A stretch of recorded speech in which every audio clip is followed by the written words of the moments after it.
Assalomu alaykum aziz birodarlar, akalar, ukalar, opalar, singillar. Qur'oni Karimda bir 4 oyat bor. Shularni yodlab oling. Bu oyatlar sizga har qanday xavf-xatar, inson qo'rqishi mumkin bo'lgan har qanday narsa, hattoki insonning hayoliga kelmaydigan yomonliklar bo'lsa ham Alloh taolo bundan saqlaydi. Bu oyatlarda o'qib yursangiz Alloh rizqingizni ulug' qiladi, ishlaringizni qiyinchilikdan, mushkulotlardan chiqaradi. Bu oyatlar quyidagi oyatlardir. Oyatlar bunday o'qiladi. Birinchi oyat: agar qattiq g'am tashvishga, qayg'uga yoki og'ir holatda bo'lsangiz, shu oyatni o'qing. Bu oyat: La ilaha illa anta subhanaka inni kuntu minaz zolimin. La ilaha illa anta subhanaka inni kuntu minaz zolimin. Sendan o'zga iloh yo'q, sen poksan, albatta men zulm qiluvchilardan bo'ldim.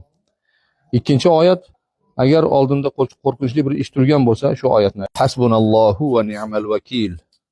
Hasbunallohu va ni'mal vakil.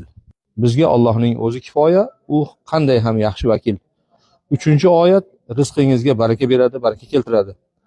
Mashaalloh la quvvata illa billah. Mashaalloh la quvvata illa billah. Alloh xohlagani bo'ladi, Allohdan o'zga kuch-quvvat yo'q. To'rtinchi oyat: har qanday ishlaringizni, dushmanlaringizni, sizga zulm qilganlarni, sizga yomonlik qilganlarni Xudoga topshirishlik va ishlaringizni Allohga topshirishlik. Va ufawwidu amri ilalloh innalloha basirun bil ibad. Va ufawwidu amri ilalloh innalloha basirun bil ibad. Ishimni Allohga topshiraman, albatta Alloh bandalarini ko'rib turguvchidir. Alloh taolo hamisha panohida saqlasin, o'zining huzuridan ilm bersin.